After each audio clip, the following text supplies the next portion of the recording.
அனைவருக்கும் என் அன்பான வணக்கம். நம்ம கடந்த காலத்தில் நம்மளுக்கு ஏற்பட்ட காயங்கள் ஏதோ ஒரு இடத்துல ரொம்ப ஒரு பெரிய கஷ்டத்தை சந்திச்சிருப்போம், ஒரு துரோகத்தை சந்திச்சிருப்போம், ஒரு பெரிய ஏமாற்றத்தை சந்திச்சிருப்போம். அதனால் நம்மளுடைய மனசு ரொம்ப காயப்பட்டிருக்கும்.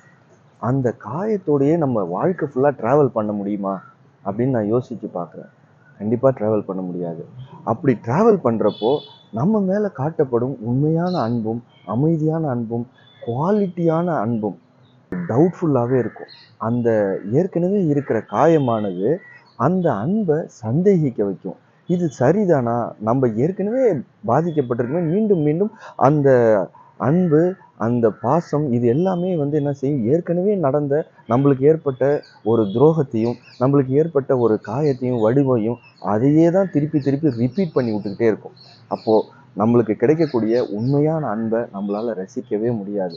அதில் உண்மையாக நம்மளால் வாழவே முடியாது. நம்மளுக்கு ரொம்ப கஷ்டம்தான் அது அதனால் இருக்கும். முதல்ல நம்மளுக்கு ஏற்பட்ட பழைய கால காயங்களை ஆற்றணும், அது சரியாகணும்.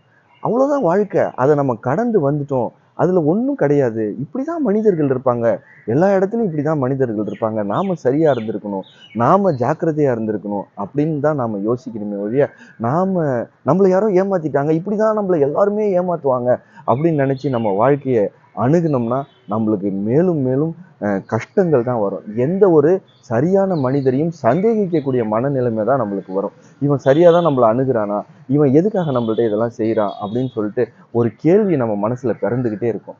இது நம்ம வாழ்க்கையை ஒரு சந்தோஷமாக அனுபவிக்கவே முடியாது. நம்ம உலகத்தில் அன்பு, நேசம், பண்பு இதெல்லாம் ரொம்ப ரொம்ப முக்கியமானது. இதுதான் வாழ்க்கையை, ஒரு மனிதனோட வாழ்க்கையை நகர்த்திக்கிட்டு இருக்கிற ஆயில்னு கூட சொல்லலாம். அந்த ஆயில் இல்லாமல் இந்த வாழ்க்கைங்கிற வண்டியை நீங்கள் நகர்த்தவே முடியாது.